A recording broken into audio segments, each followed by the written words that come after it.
ആ ഇടിയിൽ ഞാൻ തെറിച്ചുപോയി. അതൊരു സാധാരണ ആക്സിഡന്റ് ആയിരുന്നെന്ന് എനിക്ക് തോന്നുന്നില്ല.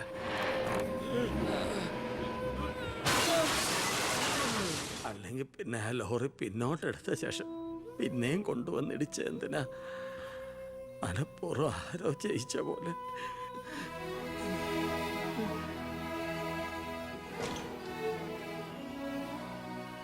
സർ, ഒരു കാര്യം, ആ ലോറി ഡ്രൈവറും കിളിയും ഒളിച്ചിരിക്കുന്ന സ്ഥലം കണ്ടുപിടിച്ചു. പക്ഷേ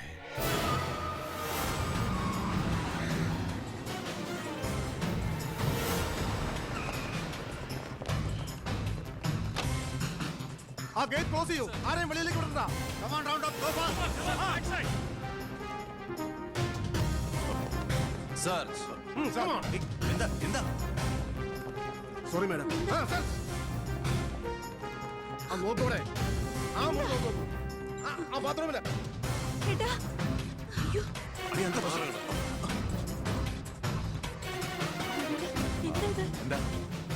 ലുക്ക് ദർ. എന്താ പ്രശ്നം? ആരെങ്കിലും ഉണ്ടോ? സർ,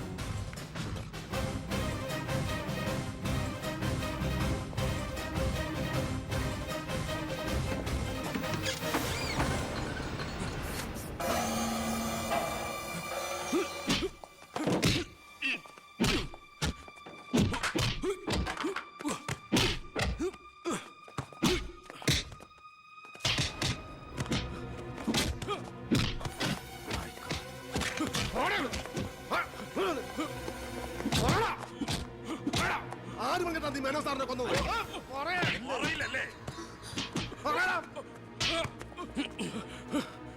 ഇവരിൽ ആര് പറഞ്ഞിട്ടാണ് നീ ഇവിടെ കയറി വിളിച്ചത്?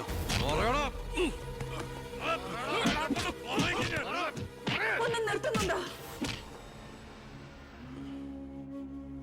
അമ്മേ, എന്താ എന്താ ഇവിടെ? അമ്മേ, ഇവന് അച്ഛനെ, എന്നിട്ട് ഈ വീട്ടിൽ തന്നെ. വേണ്ട, നീ നിന്റെ പോലീസും ചേർന്ന് എന്നെ ബോധ്യപ്പെടുത്താനാണ് ഈ വേഷം കെട്ടെങ്കിൽ അത് വേണ്ട.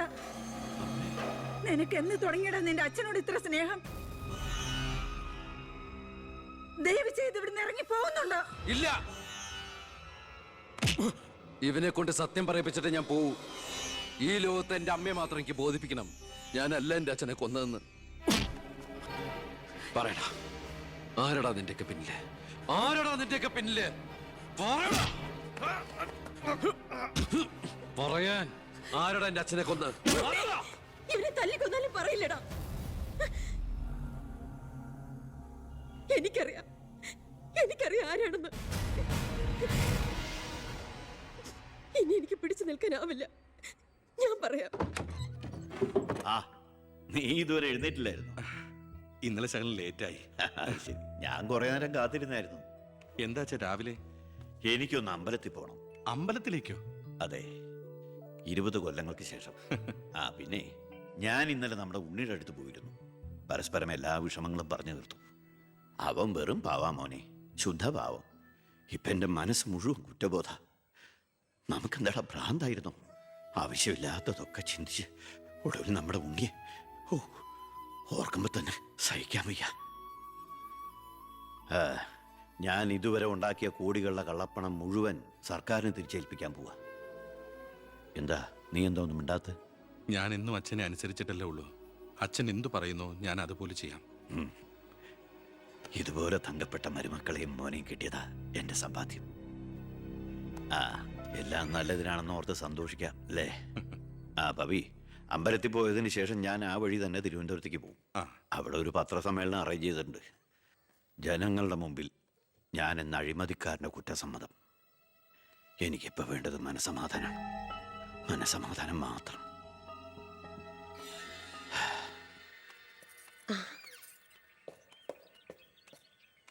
സാർ, ബെൻസേല് വേണ്ടടോ, പഴയ ശീലങ്ങളൊക്കെ മാറ്റി നമുക്ക് ഇതിൽ പോവാം. ശരി സാർ.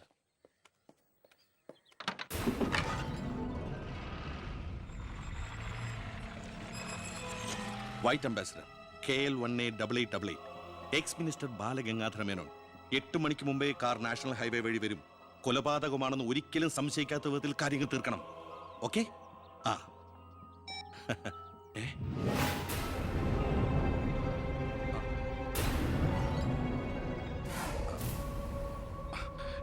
നീ ഇവിടെ നിപ്പുണ്ടായിരുന്നോ?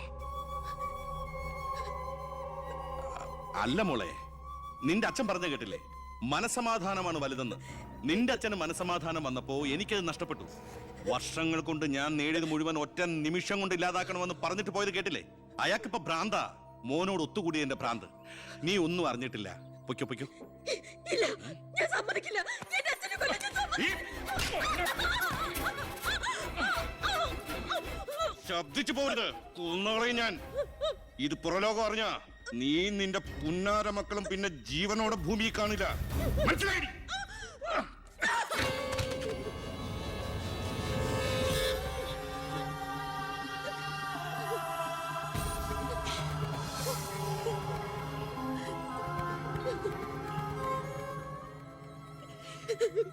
അയാള് ദുഷ്ടനാ, പണത്തിന് വേണ്ടി എന്തും ചെയ്യാൻ മടിയില്ലാത്തവൻ. ഞാനിത് പറഞ്ഞാൽ എന്നെ കുട്ടികളെ അയാള് കൊല്ലും. പറഞ്ഞില്ലെങ്കിൽ ഈ ജന്മം എന്റെ അച്ഛന്റെ ആത്മാവിനോട് പൊറുക്കില്ലടാ.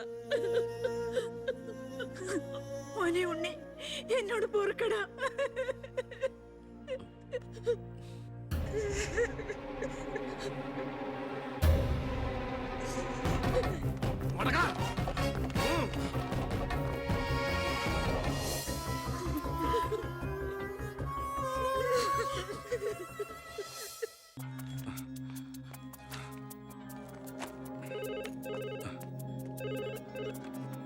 ഹലോ, ആ സിംഗപ്പൂർ ഫ്ലൈറ്റിന് ഓക്കെ അല്ലേ?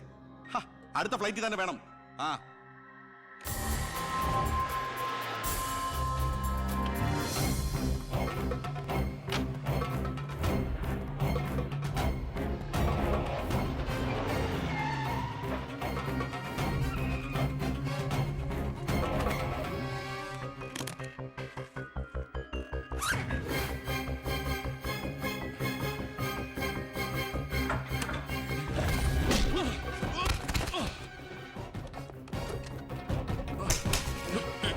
എന്ത് തെറ്റാ എന്റെ അച്ഛൻ നിന്നോട് ചെയ്തേ? എന്തിനാ എന്റെ അച്ഛനെ നീ? ഞാനെന്ത് ചെയ്തെന്നാ? നീ ഒന്നും ചെയ്തില്ലല്ലേ? Sir sir sir. ആഹാ, അപ്പൊ ഏതാണ്ടൊക്കെ അറിഞ്ഞു അല്ലേ? പക്ഷെ ആ കൊലയ്ക്ക് പിന്നെ ഞാനാണെന്ന് നിനക്കൊരു കോടതിയിലും തെളിയിക്കാൻ കഴിയില്ല. അത്രയ്ക്ക് പ്ലാൻഡ് ആയിരുന്നടാ മാത്. ഇനി നീയാണ് എനിക്ക് പ്രശ്നമെങ്കിൽ കൊല്ലും ഞാൻ. എന്നിട്ട് കാശെറിഞ്ഞൊരു ബിനാമിയെ കൊലയാളിയാക്കി നിയമത്തിന് മുമ്പിൽ ഇട്ടുകൊടുക്കും. Sir sir sir sir. വെറുതെ എന്റെ യാത്ര മുടക്കരുത്.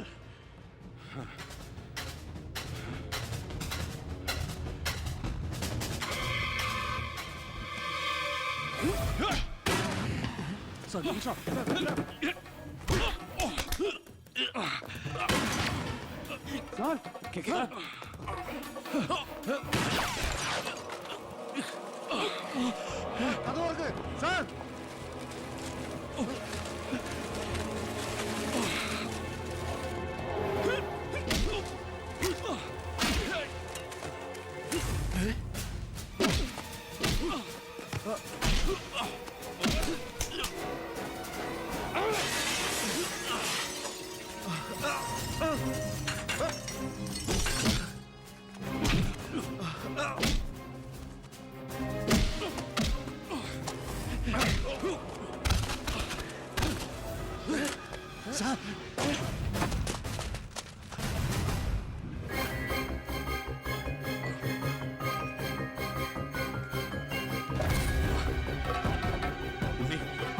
ഉണ്ണി,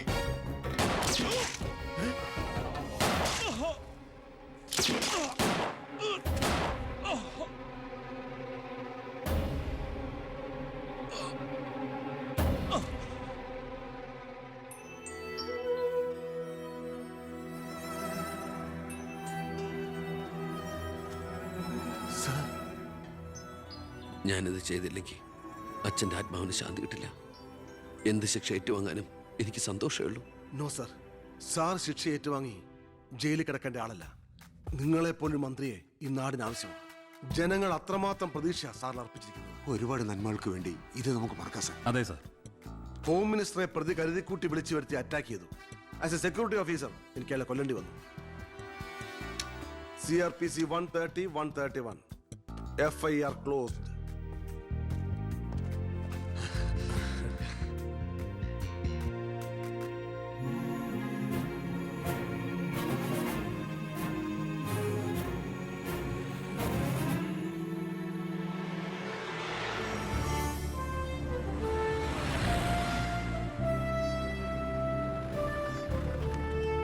കൃഷ്ണകുമാർ നന്നാവുന്നുണ്ടോ തന്റെ ഭരണതന്ത്രങ്ങളും പരിഷ്കാരങ്ങളും? വിചാരിച്ചില്ല ഇത്രയും. ഞാൻ ഭരിച്ചിരുന്ന മന്ത്രിസഭയില് തന്നെ പോലൊരു ചങ്കുറപ്പുള്ള മന്ത്രി ഉണ്ടായിരുന്നെങ്കിൽ ഞാൻ കാണിച്ചു കൊടുത്തേനെ ഈ കേരളം റിയൽ ഗാഡ്സ് ഓൺ കൺട്രിയാണെന്ന്. പക്ഷെ ഇവിടെ ഡെവിൾസ് ഓൺ പീപ്പിൾ ആണ് സാർ കൂടുതൽ. ഒക്കെ ശരിയാവും, ശരിയാക്കണം. കുറച്ച് സമയവും ഒരുപാട് കാര്യങ്ങളും മെനക്കെടുത്തുന്നില്ല. നടക്കട്ടെ.